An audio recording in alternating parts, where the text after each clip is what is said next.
That fresh produce stand there, that's a beauty. What do you listen to? My favorite murder podcast. Taggart and Torrance podcast. The produce stand. Fucking sexy.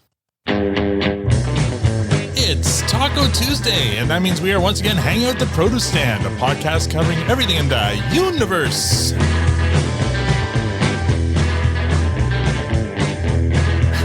I didn't update my script.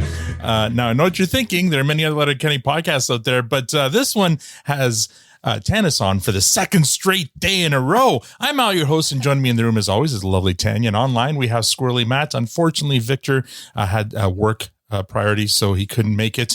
But joining us, I already let the cat out of the bag. She's an award-winning writer, director, producer, actor, and podcaster. More importantly, she's a mom of two, but we all know and love her as Tanis, the take no shit leader of the natives on Letterkenny. Please join me in making some noise for Kaniehtiio Horn.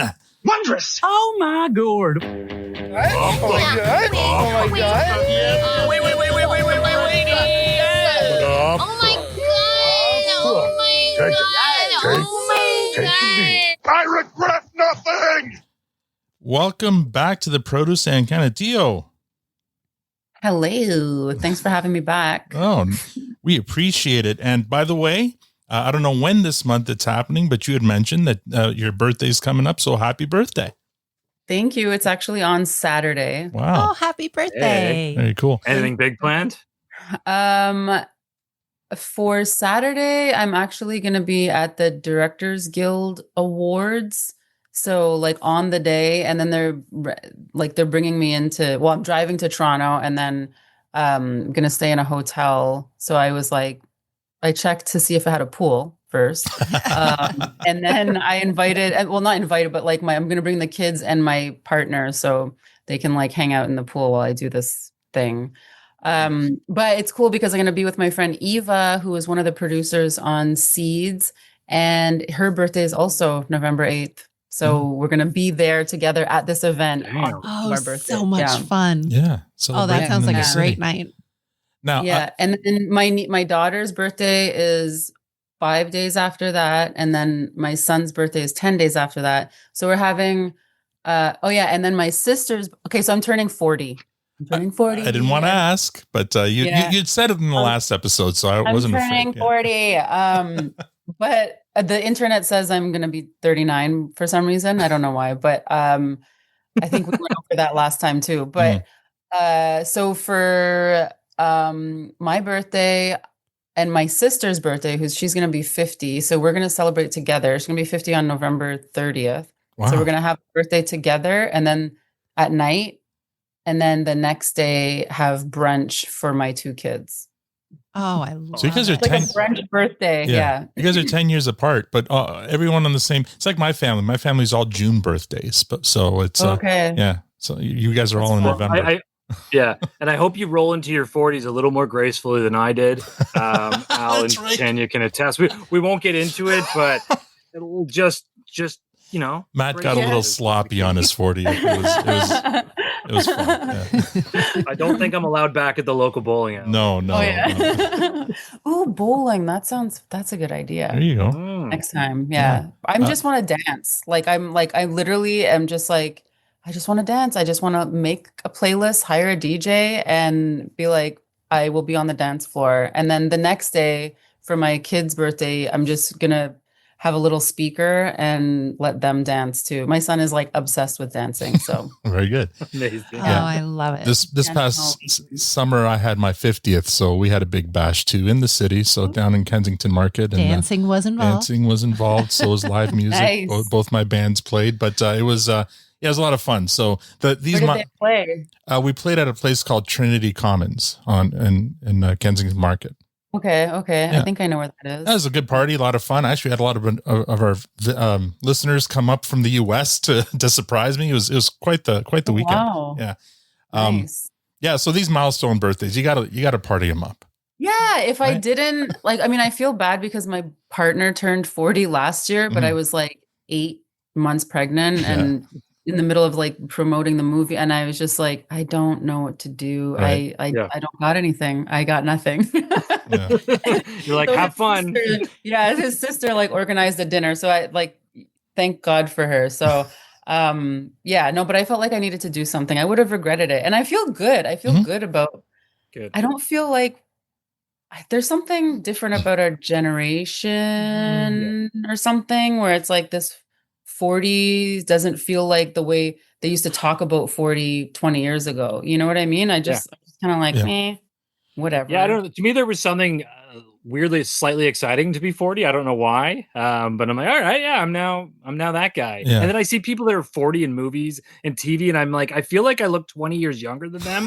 Maybe I'm just too close to the problem, but I'm like, is this really what adults look like? Yeah. like George on Seinfeld is supposed to be like 34 or something. Yeah. And I'm like, no way. I don't know.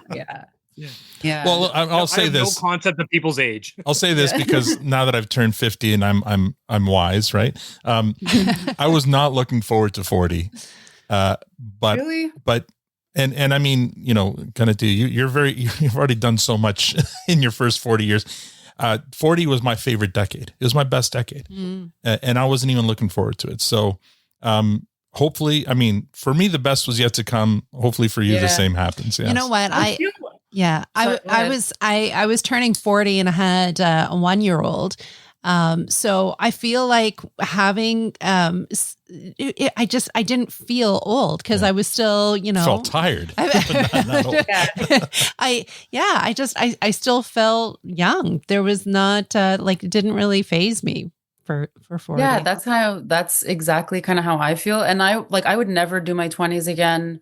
My 30s were like shockingly, like, I was like, this is okay, especially the second half. And then 40s, I'm like, all right, bring it. Like, let's do this. You know, I also have like, my parents are both, my mom is 85, my dad's 83. Wow. And they're both like super in shape. My dad's like sails around the world. He has like a trainer twice a week. He like shows me his muscles and stuff. And, like, my parents have redefined aging for me since I was a kid. Like, my mom had me when she was 46. Wow. So yeah, I've always kind of been like, good genetics. I have no fucking excuse to be like not active as an older person, you know? And I feel like, I mean, I know we have to get to the questions. Yeah, like that, that's but okay. We have tell you something. This is what podcasts are. We just shoot the shit. I think like with all this like 40, but also like with the state of the world and stuff. And I got a home phone. I got it installed, and you're going backwards. Wait, oh, sorry. Yeah. I got like recently. Like last week, yes. It's okay. We have a home phone. You're fine. We just never got rid of ours. We just never got rid of ours. But yeah, but I feel like it's also when you're working, when you're kind of like self-employed and stuff, there's no like hour, like you have to set boundaries. Like in a big way, especially now that I have kids. Like my first boundary was not working on the weekends, like absolutely doing nothing, you know, like I want to be present with my family. And then after that, it was like this summer, I was like, I'm not doom scrolling first thing in the morning and not doom scrolling right before bed. So that started cutting it out of my day too. And I don't know, there's something about the phone where my son has access to it and he can like dial the numbers. Right. He called his dad this morning, you know, and just like conversation skills, you know, like sometimes we'll FaceTime his best friend and he's just like, they're just looking at each like other. just staring at each other. And you're like, you have to talk. Like you can't just look at each other. Yeah. And so for his birthday, people are like, what do you want us, like, you know, what do your kids want and stuff? And I'm like, records, CDs, DVDs, tapes. Like for real, I because they need something we touch it. Media. I produced another podcast for my work called Yes, We Are Open, and I was just in Ottawa last month. Oh, nice. Recording stories for that podcast. And one of the places I went to is the Record Center. I don't know if you've been there. Is it on Bank? It's on Wellington. It's on Wellington. Okay, no, I haven't been there. Check it out because you can get some nice. It's all records and tapes and CDs and analog. Yeah, your kids will love it if that's what you want to get them and stuff. Though. Yeah, I think there's something different about. I'm like, he just discovered the Beatles. Oh, perfect. Yeah. And then he's like into like other stuff. We're showing him, we're like, this is Metallica. And this is, like we're trying to, and he's like, what's that song? He watched what with Jack Black, School of Rock. Right. He's like, I want you to play that song, where he's in the truck and it's like, I'm like, oh my God, immigrant song? I'm like, did you hear our child? He just asked for immigrant song. Yeah. So, like I want to raise kids that I want to hang out with when I'm older, Absolutely. So, and I can tell you based on that, hope is not all lost. My youngest turned 6 last weekend, and we had a little birthday party for him at the park, and his friends from school came, and I put on just a whatever kid-friendly playlist, and then one of the little girls, his friends, came walking up to me, and she's like, "Can I pick a song?" I'm like, "Yeah, sure, Lily. What do you want to watch?" She's like, Metallica. I'm like, nice. I'm like, well, what song? Let's see. And she's like, Enter Sandman. I'm like, you got it. You absolutely got it. And then the whole tone of the party changed from then on. I'm like, amazing. You're invited. Yeah, you're invited every time now. Hope is not lost. I play in a band monthly up in Barrie, and it's a college town. A lot of young kids, and they know all the songs we play. I'm 50 years old, and I'm not playing anything new. I'm playing stuff from 20 years ago, and they're singing along and dancing. They know the words to all the songs, so it's great. Yes. Okay, good. Yeah. I don't know. I don't think it's like I don't think it's a turning 40 thing. Yeah. I think it's like a state of the world to like just. I'm like every time I open my phone, it's fucking depressing. Yeah. And this is not helping me creatively whatsoever. Yeah. So I'm just trying to live in the moment more. And like there was this person, I don't know. Anyways, I'm fucking over it. I'm over it. I just think I don't want to, and I started journaling again. Oh yeah. And it's all like gradual. I'm not like, okay, Monday we start home phone, journaling, records. It wasn't like that. Everything's been like very gradual over the last I'd say 6 months. Well, let's stay on the good news train, and I want to congratulate you on the 98% Rotten Tomatoes score for the Lowdown. That's awesome. Congratulations. I was actually watching that this morning. I was catching up. I'm a couple episodes behind, but damn, is it a good show? Yeah. Yeah, it is. I know my mom was here last night. I still haven't watched episode 7, but I'm on 5, I think. Okay. My big episode is 6. But my mom was here to catch up, so she watched 3 episodes in a row or something. We haven't started it yet, but it's on the list. We will get there. But I guess tonight is the season finale. Is it tonight? Yeah, I should probably post about it. See, I'm like, oh yeah, but I need to keep it for work, I do. There's the it's a necessary evil in a way now, but I think it's about the relationship you have with social media, and reframing that for me, anyways. Yeah. Can I ask? I don't know if we got into this last time, but what was it like working with Ethan Hawke? It was super awesome. It was, he's nice. He's not one of those people where you're like, oh, oops, that sucks. Whenever I meet somebody famous, that my family likes or something, and they're like, so, and I'm like, he's nice, and they're like, yay, thank God.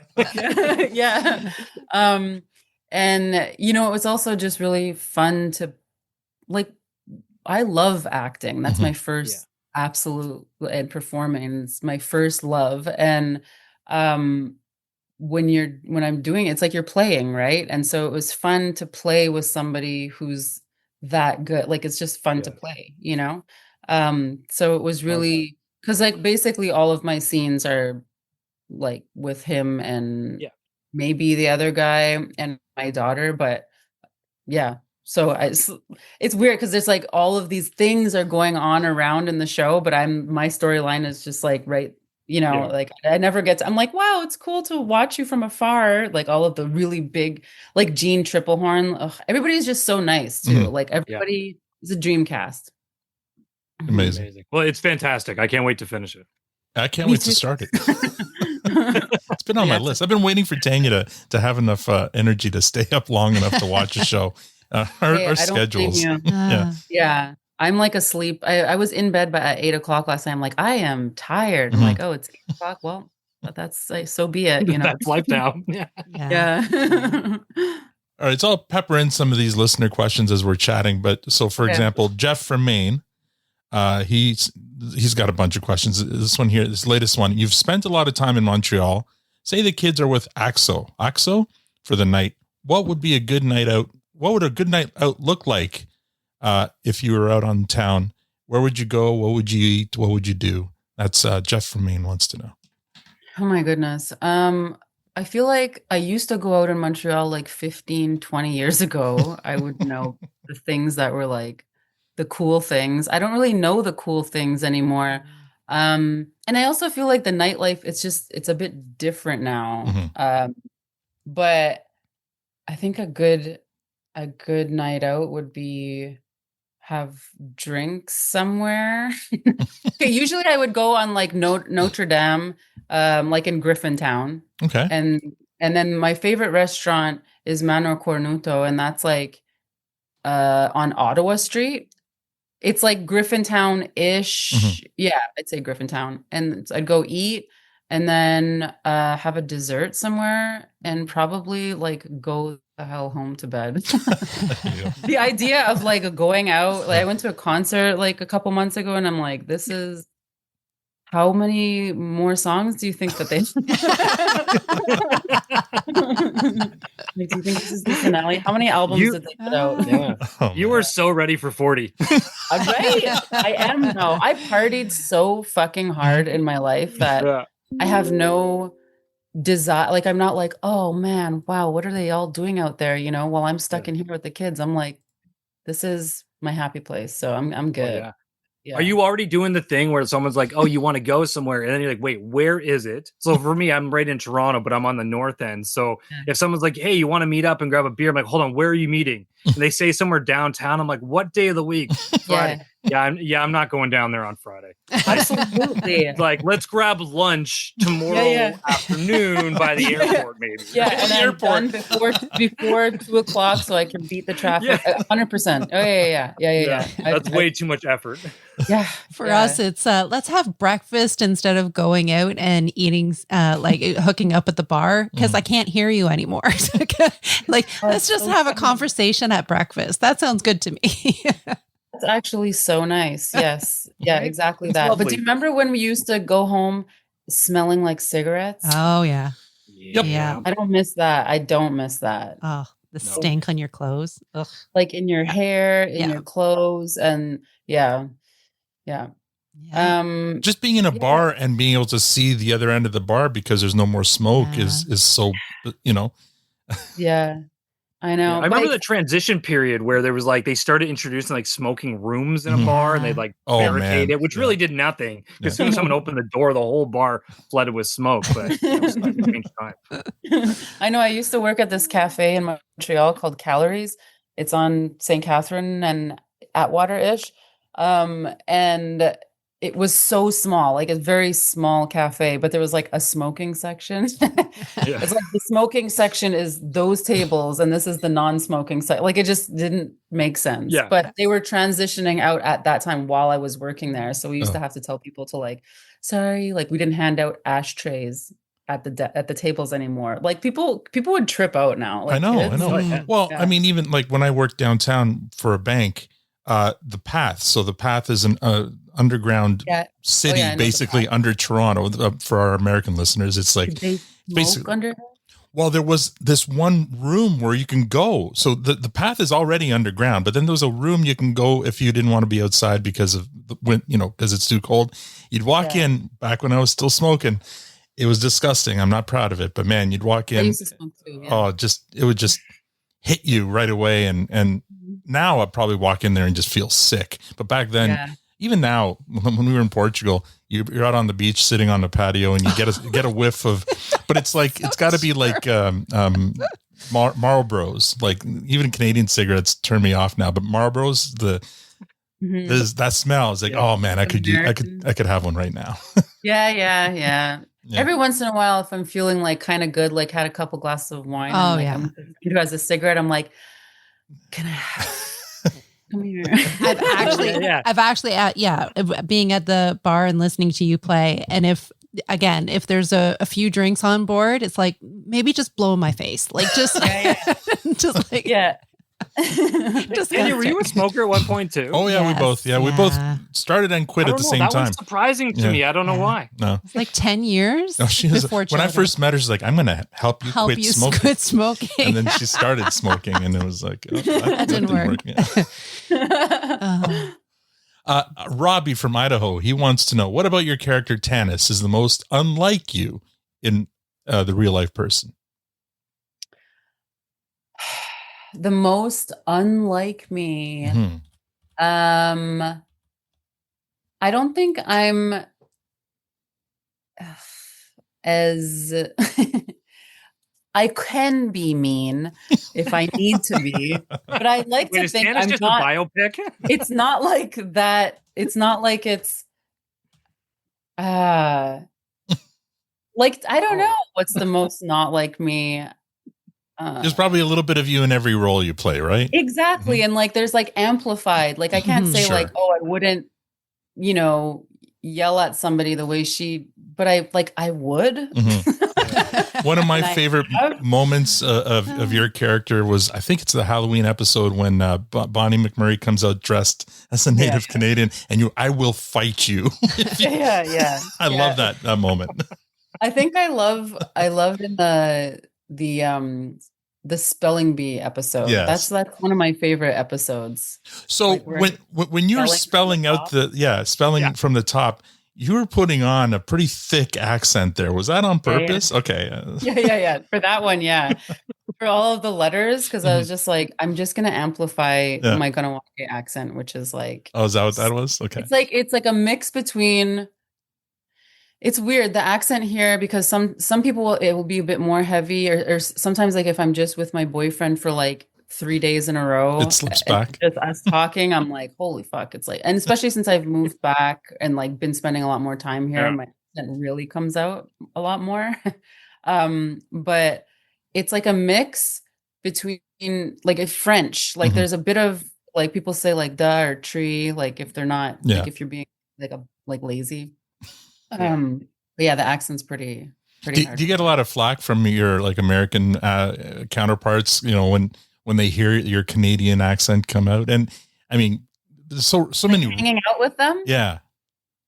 Well, I mean, it was funny because people would meet me like at these like what are they called, like conventions, or I always do this one every year, Indigenous Indigipop it's called, but they're not doing it this year because they lost the whole federal thing, blah blah blah, funding, stuff like that. So we're not doing it this year. They're doing it sort of like digitally. But anyways, I would always go to this thing, and it was always in Oklahoma, and people, when they met me, they're like, "You're not from Oklahoma?" I'm like, "No," because like they know me from the Dear Lady. Sure. And it's called acting. But I do feel like, I mean, part of that is your accent is Canadian, but part of it is there's like an indigenous way to speak as well. That isn't like a Canadian or American. It's just it's just I don't know. It's sort of like a bit of a drawl, I guess. Or a northern drawl. I don't know. So you mentioned the Dear Ladies. So there's one here. Where is it? And before you get to that, just to loop back on Robbie's question there, to answer your question, Robbie, it sounds like there should be a disclaimer at the beginner letter, Kenny, that says Tanis is based on a real character. Is all. Yeah. Is what I took from that. Well, there was a real character arc though for Tanis. Like where you started is not where you ended. It seems. Well, you started off as the bad guy, right? You were the bad guy in season 1. Yeah, and then they were like, "We should probably keep her on our side," and I was like, "You should probably keep me on your side." Were you excited when they kind of said, "You know what, you're great. We want to have you back as a regular"? Like, was that something you were? Yeah, I mean, I think it would sort of like if you're on it, or if you come into the world, you're gonna come back into the world. And I was like one of the first women too, like on it as well. And I was super happy that I was able to come back and recur with everybody else. I mean, it's such like a funny, like we said before, it's like a cartoon, right? So Mhm. kind of like The Simpsons, like if you show up once, you could show up again. Yeah. Well, and I mean, Kiso gets a lot of credit for getting not only women's roles right, but the indigenous roles right. How much of that was your influence, though? Because I mean, series one or season one, you're the bad guy, but you came back, and then we see more stories around the indigenous in following seasons, right? Was that like your influence going? Okay, like I don't know. no, I mean, I have no idea. Mhm. Like, I mean, there really wasn't any other people of color aside from me and, Gail, right? Right. And then people started, I mean, that's not like a secret. Like everybody, I mean, I think can notice that. Yeah. So I feel like it would have, and also it's a show that takes place in Canada. Like every small town has a res within a certain distance, So I think it would just be like kind of unrealistic also to have no people of color, no indigenous people or no indigenous presence and stuff. And I think what was cool about it is like it didn't matter that I was indigenous or not in a lot of the episodes. Right. Like, it was just like she's just a character who exists just much like the other indigenous people in the country. You're just part of the community, just another character. Yeah, I get you. But I love you didn't take time to explain any of it. It just was. Right. Yeah. And that was kind of cool. And it made our job as a podcast easier or more fun because we get to explain. Well, first we get to research it because we didn't know either, but then we get to let, our listeners know, no, this is what happens, or this isn't what happens, or whatever. This is exaggerated, or this is, more accurate. So it was pretty cool. Yeah. Like I thought it was cool that he did the whole thing on the Indian Act and, I mean, he had asked me, he would like message me once in a while and I'd be like, yeah, like give him like, he'd ask me like a random question and I'd just answer. And then suddenly it's like in an episode or something. But I mean, I knew what he was doing. I knew if he was writing at the time. Yeah. But yeah, cool. I'm happy I got to, stay around. So I found the question here: who wins in a fight, Tanis or Dear Lady? And that's from Adrian from Maine. Oh, I mean, I feel like I want to say like Dear Lady, but I mean, I think Tanis is a bit of a Dear Lady anyways, too. She's a bit, I think a lot of us have a little bit of that in us anyways. Sure. I think Dear Lady's kind of got some supernatural stuff going though, right? Yeah, exactly. So, I think if anything, she's got the supernatural abilities on Tanis. Yeah. Supernatural for the edge. Yeah. Mike and speaking of Mike from New Jersey says, Dear Lady was one of the greatest supernatural characters I've seen in quite a long time. So, thank you. Yeah, kudos from Mike. I mean, can you is Dear Lady part of some established, indigenous lore? Like, is this something that, we're not aware of or was this made up? Okay. No, we have, I did like 3, not podcasts, but like panels and stuff like that where, correct me if I've already said a story. Okay. Sure. Because in the last 3 weeks, I did like a in-person panel and then another panel on here. So, no, when I got the audition, it was 2021, early 2021. And I remember I had already done this show Barkskins with my friend Migazy Pensano, who was one of the producer writers on it. And he's also from the 1491s, which is like Sterling, Dallas, Ryan, Bobby, and Migazy. They had like a comedy kind of group. And so I knew Migazy.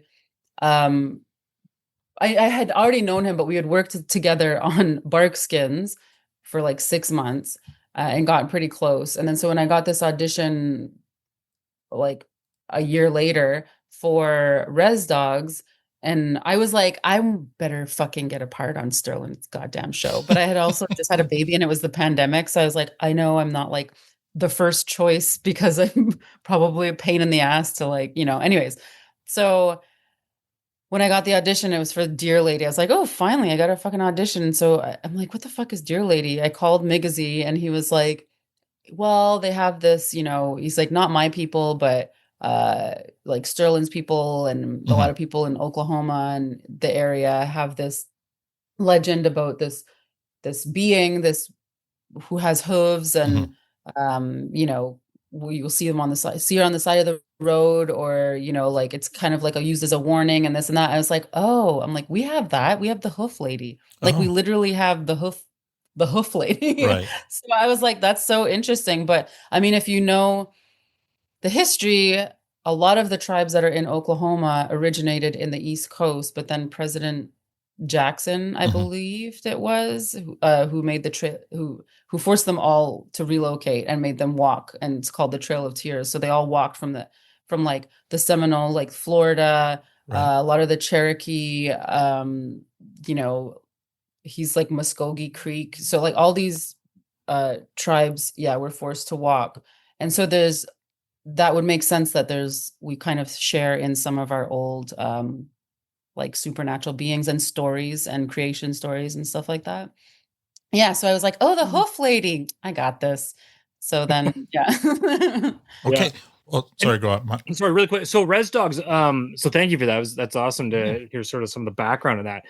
Was Res Dogs, that where you connected with Dallas Goldtooth? Is that his name? Because I know he was. I already knew the guys. So like, I was doing pilot season in LA. Okay. Like every year for like 8 years or 10 years or something, like most of my 20s.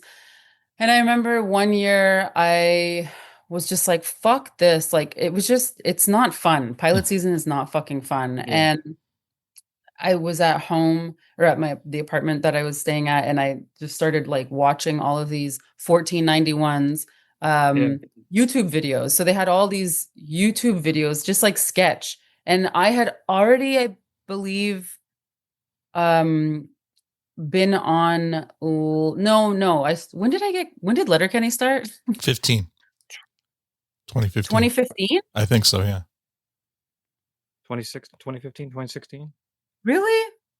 I'm pretty sure. Okay. Anyway. now we're all doing. Now you're making me doubt. Like, I was like, sure oh yeah, no, but that kind of makes sense because Hemlock Grove, because it was right after Hemlock Grove for me. But yeah, that kind of makes sense. Anyway, so this was before Letterkenny, but I had already done a little bit of comedy like in Canada, and like that's like I knew that's what I wanted to be doing, but I just didn't know any other Indigenous people who were doing it at all, like up here in the level that I wanted to do it at, and I didn't really know any in the States either. But then I saw this YouTube channel and I was like watching all of their videos, and like, they're so funny, but like some of them were so like, shittily like filmed, like no offense to them, like in the early ons, like they got better, obviously, but a lot of their stuff was so good, and I was just like, man, if these guys can do it, I can fucking do it.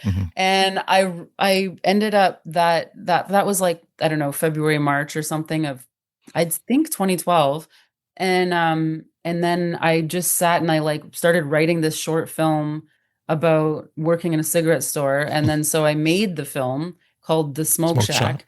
And I messaged it to them. I'd never met them.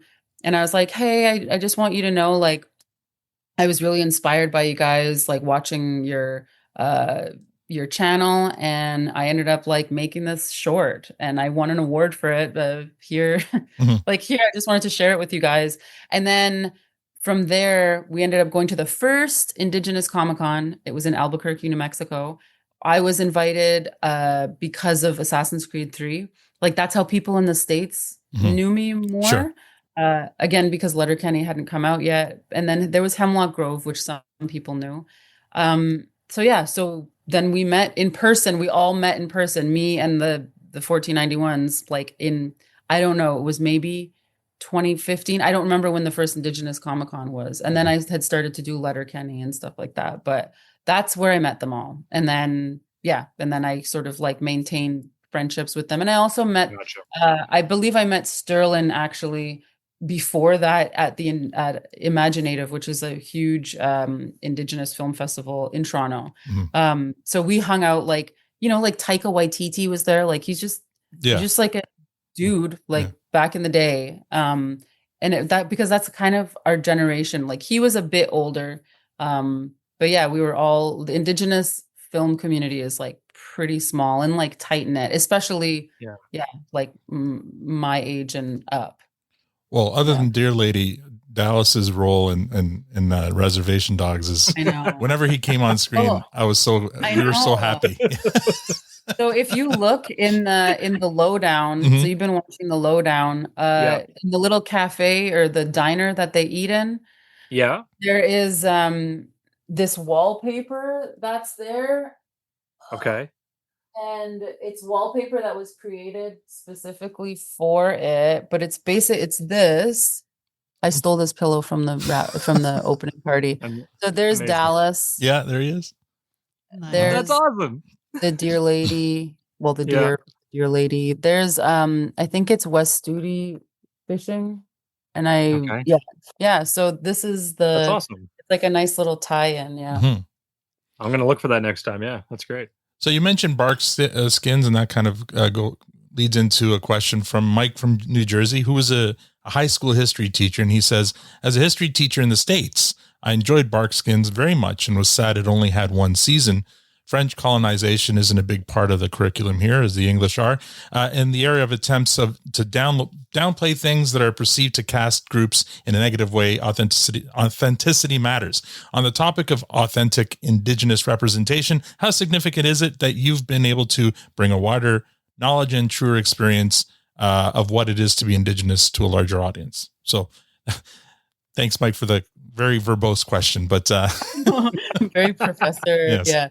Well, wait. So, what was the question? How significant is it to you that you've been able to bring, be part of bringing that wider knowledge and truer experience of what it is to be Indigenous?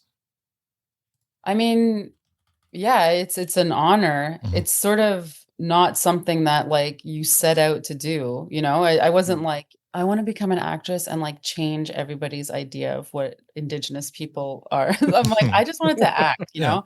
And then it's like sort of all of this other stuff kind of happens or comes hand in hand with it, right? Like if I'm going to be proud of who I am and represent myself authentically, then that means like I should speak up when I think things are, incorrect or, need to change and whatnot. So yeah, I'm honored. I'm honored that this is the path that was sort of has formed for me, Yeah. Like I want to call me, it's like when people call me an activist. I hate that. It's not that I'm like, I think it's like a weird thing to be as like a label. I don't know. Because your parents were activists. I mean, your mom was an activist. But I mean, they're not, yes. And I just see them as people or my mother and my sisters and me, like as people who like, if you see something that's not right, then you speak up. And if that means that you're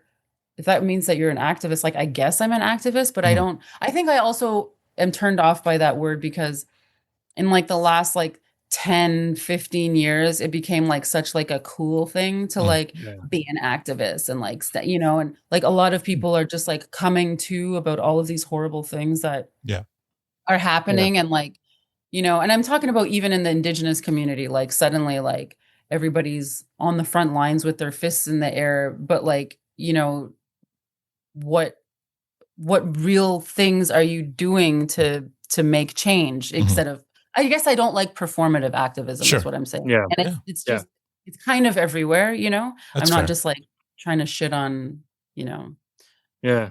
I'm like, Indigenous people, not them. Like, you know what I'm saying? Yeah. So I have a quick question along those lines, and I feel like I'm going to ask it wrong, and I hope the message comes across what I'm trying to get at.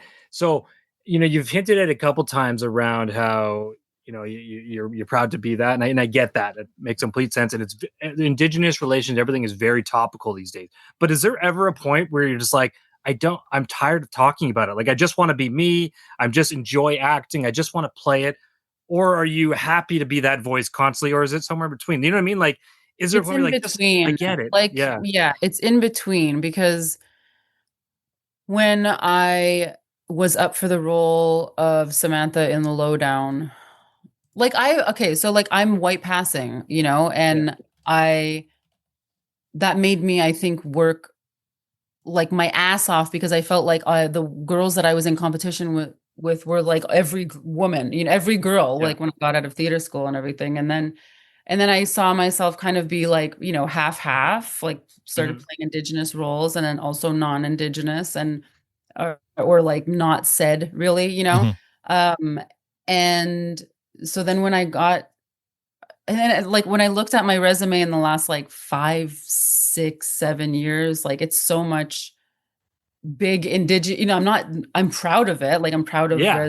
Rutherford Falls and Letterkenny and, you know, and seeds and, you know, and then when so when I got this audition for The Lowdown, or I got to the next round or whatever, I remember saying to Sterling, I was like, hey, can I just like, can Samantha just, can I be like white? I just feel like a white girl, like a mom, you know, because I asked him, I said, hey, like, do you have any like tips? I think it was for my second audition. I texted him. I was like, do you got any like insight? You know, just like tell me like one sentence, just some insight. He's like, I don't know, you're just like a mom from Tulsa.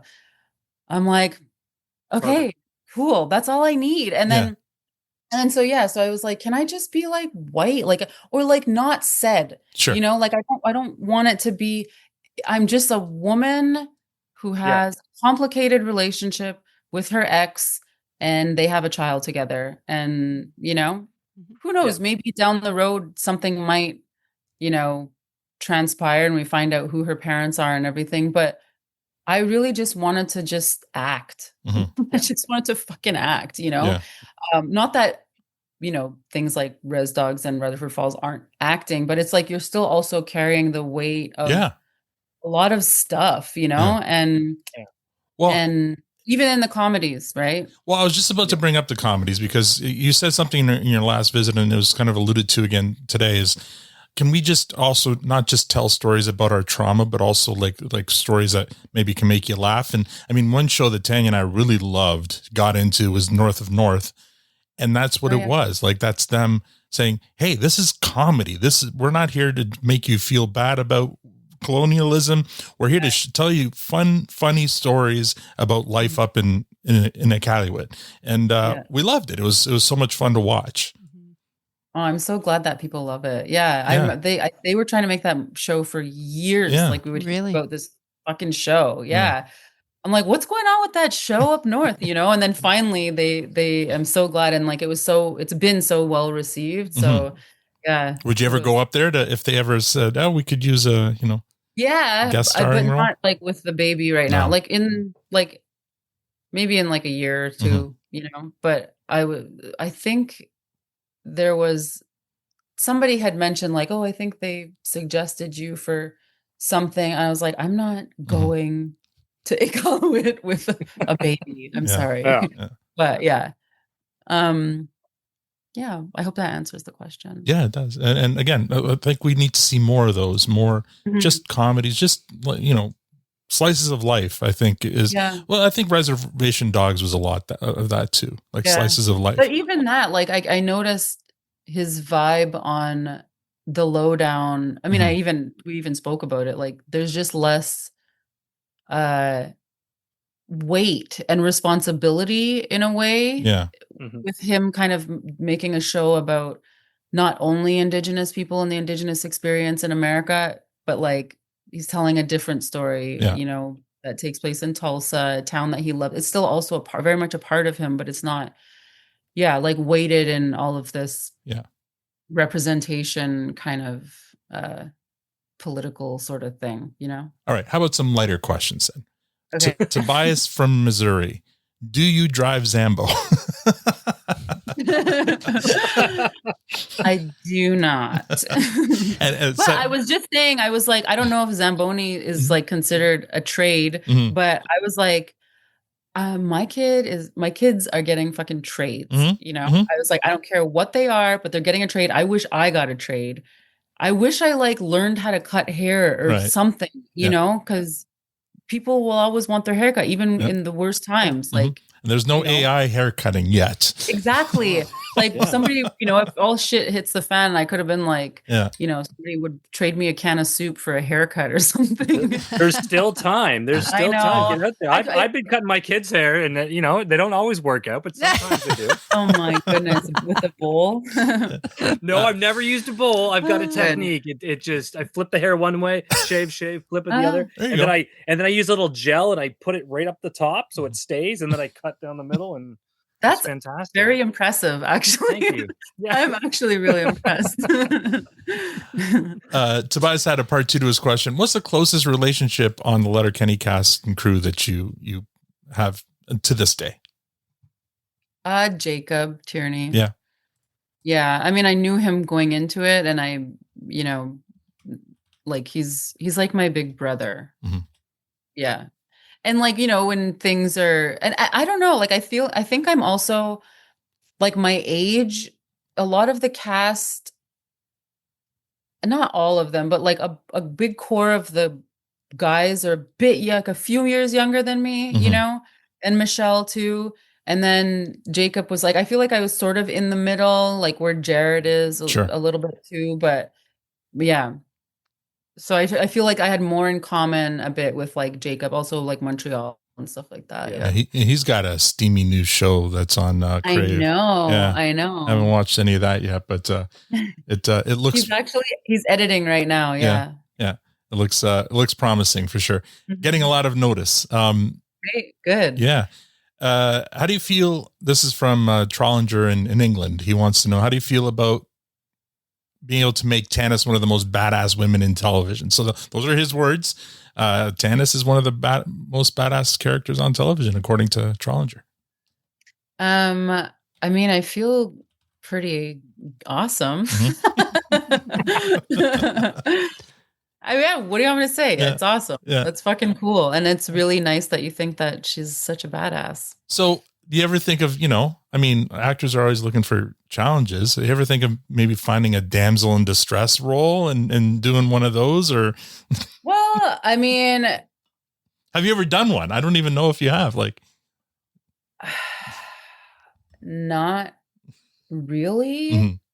In my wheelhouse? No. Yeah, there you go. No, I haven't really. I mean, I think if you watch the lowdown, she's not necessarily a damsel in distress, Mhm. but if she's a lot more like soft spoken, I'd say, than maybe characters people have seen me in the last, like Rutherford Falls Sure.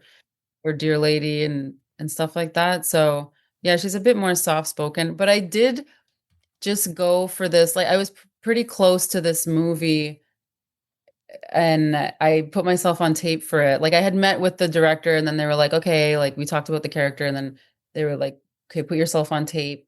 And the character sort of in this is a cop and then she takes like, it's a comedy and she has like an idiot for a partner who's like kind of like verbally abusive and this and she's sort of like her arc is she has to find her voice and Sure. you know, but she's kind of beaten down in the beginning. Yeah. And they were like, you're so good and you're so funny and you're so, you know, badass that we don't believe that you would really like take this shit. And I was like, damn it, I need the fucking job. I'm like, I don't know how to make myself like less.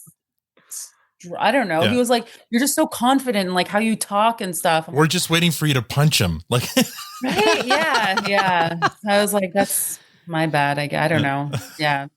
But that's what I always, you know, when people, you know, talk to ask me about acting and stuff like that, I'm like, just play into your strengths, you know? Yeah. And even if those strengths are like, you don't believe in that, you know, like I don't necessarily like somebody asked a question about like Tanis, like I actually wish I was I wish I was more assertive and outspoken than that. Like I wish I was like that, like how Tanis is, Sure. you know?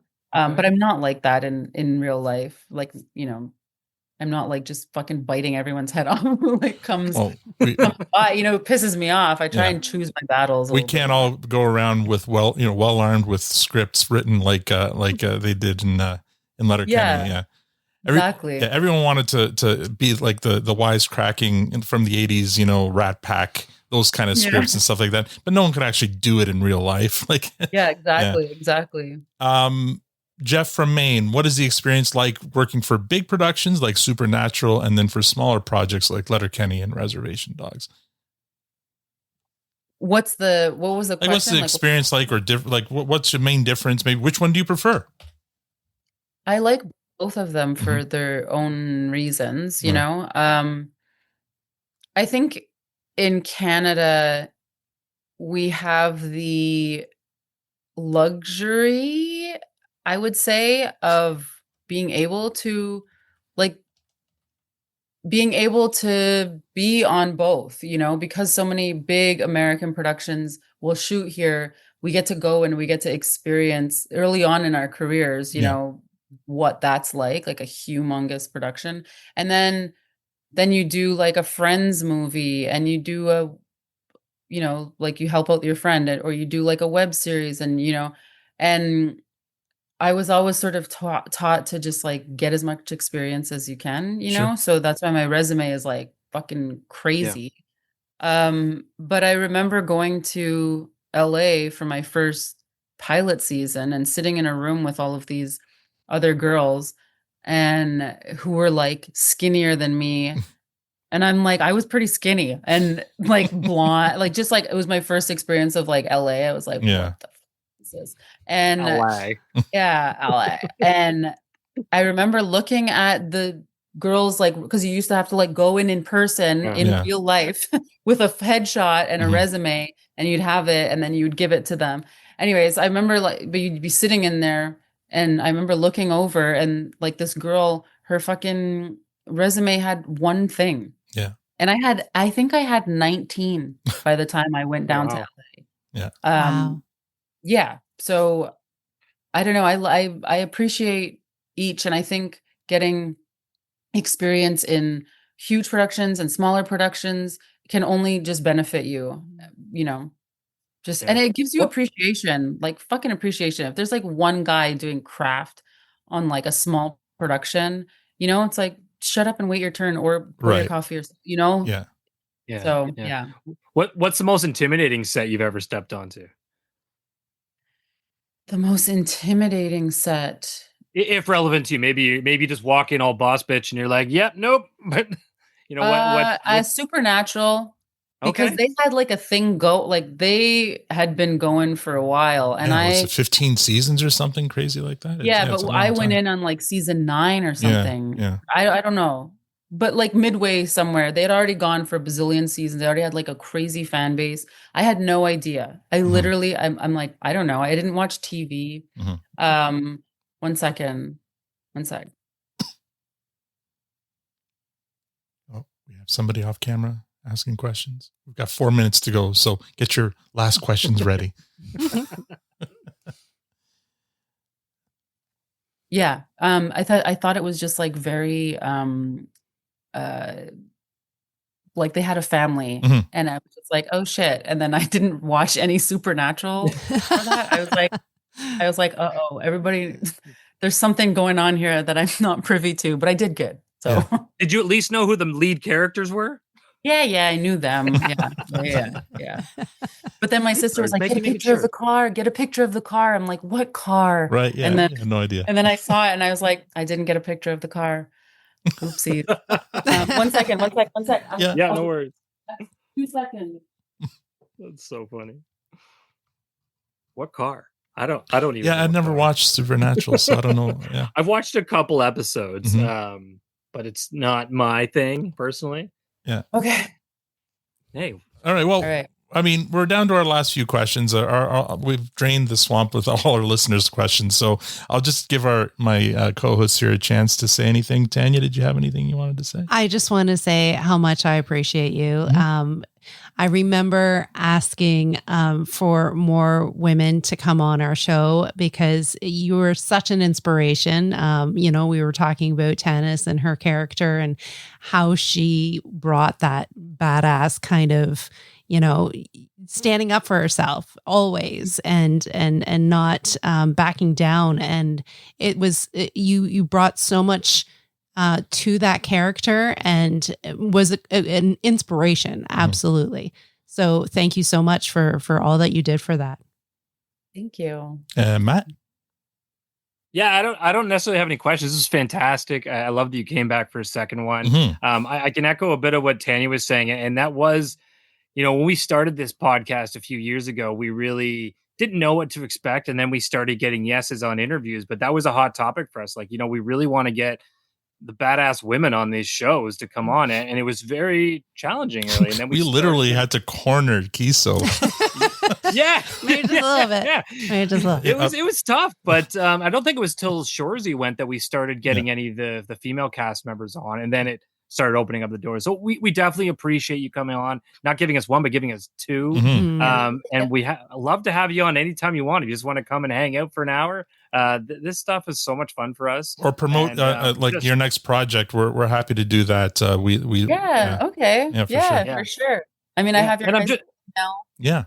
And you have you're gonna get some stickers. I'll have your looking forward to it. And by the way, if you can put in a good word for us from to Vanessa Mitsui and who else? Yeah. Like your sister, we'd love to have your sister on, Wanique as well. Wanique? Yeah, why not? She was on Shorzy.